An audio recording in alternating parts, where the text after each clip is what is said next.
So, this is new, and I'm hoping it is going to be something that is useful. This is no BS, real van life chat. It's going to be myself and Kyla taking it in turns and doing it on our own as well, explaining the ups and downs of van life and things we find easy, things we find difficult, tips we would like to pass on. Now, I thought it'd be really good to start off one about the thing you are watching this on. YouTube. So, the YouTube channel was always there for one reason, and it was to record our memories so that Indy could see it when she's grown up. We thought if we uploaded it to YouTube, when we went travelling in Europe, it would also be a place for family to keep up to date with everything we're doing. Because it is difficult to keep in contact with so many people. You'd end up just sitting on the phone most evenings when we want to be out enjoying ourselves. So the main part of the show, or the part of the season, or the part of the channel, the Boho Family Adventure, was to share our adventures. Now, we always try to be real, which is the whole point of this. We want this to be almost like a phone call, a voice message, or a FaceTime between us. So you get to see the real lives, the real us. Obviously, you always put a bit of a voice on for the camera or try and be funny or anything like that, but this is just going to be as unedited as possible and just a chat between us. No, I can't see if I take them off. So I have a list of things I want to mention. The other part of it was to become part of a community and meet people doing the same thing as us, learn from them, learn from their experiences, and have fun. Indy gets to meet new people, we get to meet new people, and have that community, which is super important when you're living in a van full time. The other part of it was I wanted a hobby. I'd gone from having all my geeky stuff and everything in the house, in the flat, to nothing. And that is a big difference, especially as I'd also quit my full-time job.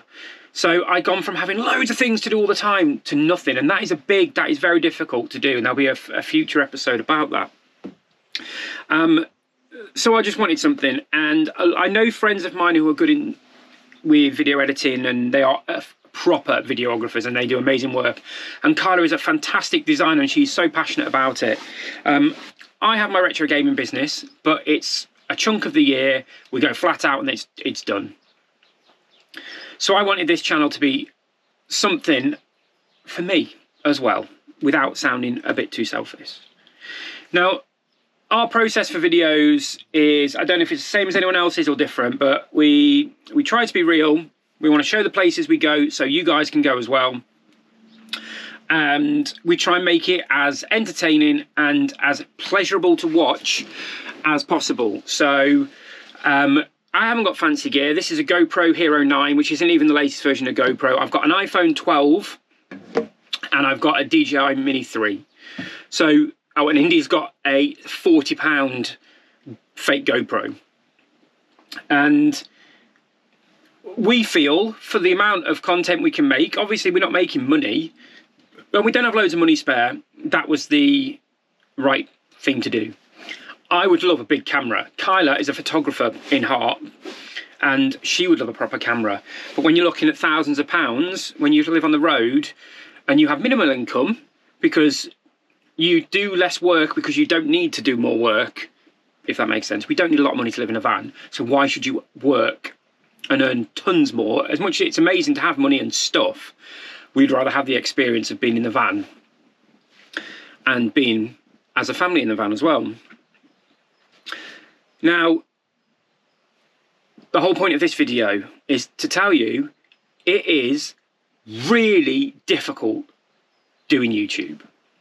You get channels where they haven't even put a video up and they get 3,000 followers just because they've shared it with their friends, or the algorithm pushed them out and stuff, but it doesn't do that for everybody. I have used TubeBuddy, I have done, I still use TubeBuddy, I still use vidIQ for bits and bobs. And as perfect as you make your SEO and things like that, people will not like your content. People don't like our content. People, for example, don't want to see family travel. People want the high production value, or they just want this, somebody sitting in front of a camera talking. We're trying to be that in-between thing, so I get the experience of making the videos, and then we can show Indigo, look, this is what we did when you were 2, 3, 4, what she's probably not going to remember. Now, you need time, and you need a lot of time. Like, when we first started this, we filmed every day, and I missed loads. Kylas, oh, do you remember that place we went to? No, I don't, because I've literally sat there with at the time, my phone, recorded it, edited it, we've moved to the next place, next day, and I was literally filming, editing every day. And it wasn't great, so we decided to have a massive backlog. So we had a pretty much a year break where we filmed weekly, once a week, so that we always had a big chunk of footage, so I wouldn't have to, I need to sit and edit for 10 hours or whatever like that. Not a lot of people would want to give that time. It takes a lot of time as well. Sitting there, tag researching, SEO researching, designing thumbnails, to then put it into a program like vidIQ and it go, oh, it's terrible, do it again. Or you have to put some drama on there, like a future episode, which will be coming up after this, it might be out actually, was our electrics went in the van, totally. Like, there was no electrics, unless the engine was running, our 12-volt electrical system in the back, heating, lights, plugs, fridge, did not work. Now, I would have just put van life electrical issue, or our electrics didn't work, or something like that.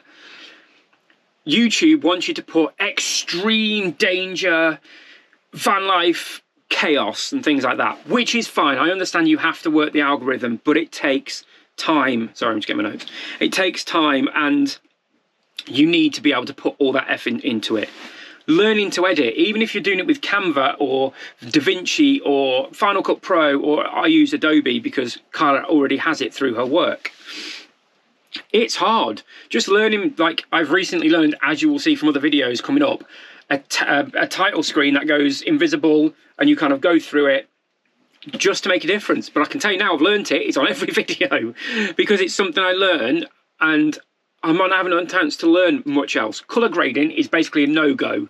It's so difficult, especially on a tiny little MacBook, to do colour grading on your own with no lessons. I've never been shown how to do it. It's great watching tutorials on YouTube, but they tend to be for like cinematic stuff, not vloggy things.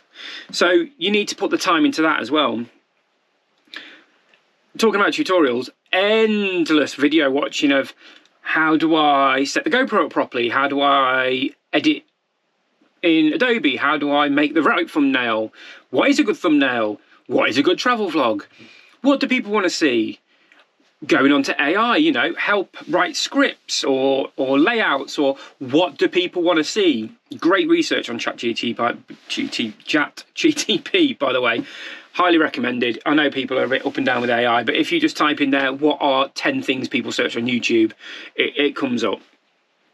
But the main thing, I said I'm doing it as a bit of a hobby. Kyla has it as that she wants it to be memories, and I want it to be memories as well. But we want I want the channel to do well. I want people to see the video. I want people to comment, have conversations with us, tell us about their journeys, tell us about ours.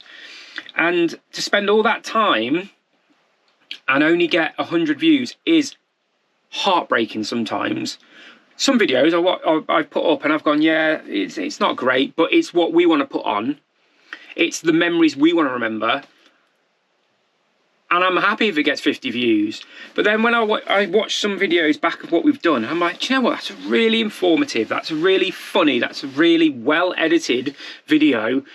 Nobody's watching it. YouTube isn't pushing it out. And then you start questioning yourself, what am I doing wrong?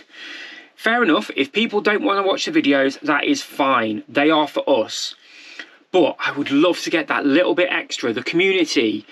And I see people post their second video on their channel and they're getting hundreds of comments of people saying, oh, I love your journey and things like that. And there's two things that's come in my mind. One, I'm not very good at what I'm doing, which is fine. I'm still going to do it anyway. But two, I'm not a likable person, which is a horrible thought to go through your head. So that is all the YouTube package. And if I don't know if you've watched it, Mr. Beast, the biggest YouTuber in the world, if you go and watch his interviews that he does, he says your mental health ends up being the last priority because you're just focus driven. You've got to do this, got to do this, got to do this. But then when sometimes you stop and think about it, it's like, oh God, people see me, people watch me, and this is what they're getting, and they judge you, and you have to be ready for that. Do you know what I mean? I'm 43 years old. I think I'm 43. Am I 43? I'm 43 years old. I've got no hair, bad eyes. I'm not pleasurable to look at in any way. But I would like people to watch so they get something out of what we have done as well. Our adventure, doing it with Indy, doing it as a couple, going through all the life lessons we're learning, how we earn money, how we go for poos, how we shower, how we earn money. And we want to share all that. So I don't want this to be a rant, but I do want it to be exactly what it says on the channel. No BS, you know what BS stands for, van life. And YouTube or Instagram or TikTok is a huge part of van life. And the whole point of this channel is to have no Instagram filters. No, I'm almost swearing, but I've got to be careful because that can be really bad if you swear. I want any age to watch these videos. And I lost my train of thought now. Yeah, I just want it to be a place where people can go, let's have a look what this is. No BS. Where we poo, how we poo, where do we get water, where do we stay, what apps do we use? And I would love it to be an informative channel. So this was just a bit of a rant, I suppose, about how difficult it is to be a YouTuber or an Instagrammer without the filters and stuff. I'm not saying we're going to stop making content. I love it. I love filming stuff. And I think I will get a big camera suit just because I want to play with one. But it would be cool if, obviously, you always crave gratification of some way or something like that. I don't want to be popular. I don't want everything that comes along with that. But my main aim with this channel is for the community side. So if you are looking to get into YouTube, and not in just van life YouTube, in anything, you need commitment, you need time, and you need to understand that it is a slow, long process. And I am still at the start. We've not even got 300 subscribers yet. We get 100 views on a video. So I am not talking from a professional standpoint. I am talking from a personal standpoint. It is difficult, but we're going to try and keep plodding on. Thank you for watching. These no BS videos are going to be less and less and less time. We're aiming for less than 15 minutes. If I can cut this down, I will, to get it less than 10. Thank you for watching. If you do like this type of video, please let us below, comment below, let us know. Tell me, how is your YouTube journey going? How's it going for your mental health? How are you finding it all? And please, if you don't mind, smack the button, do the subscribey thing and all that kind of stuff. It would really help and does. And go and check out our other videos. I'm Matt. This is No BS Van Life Chat on the Boho Family Adventure.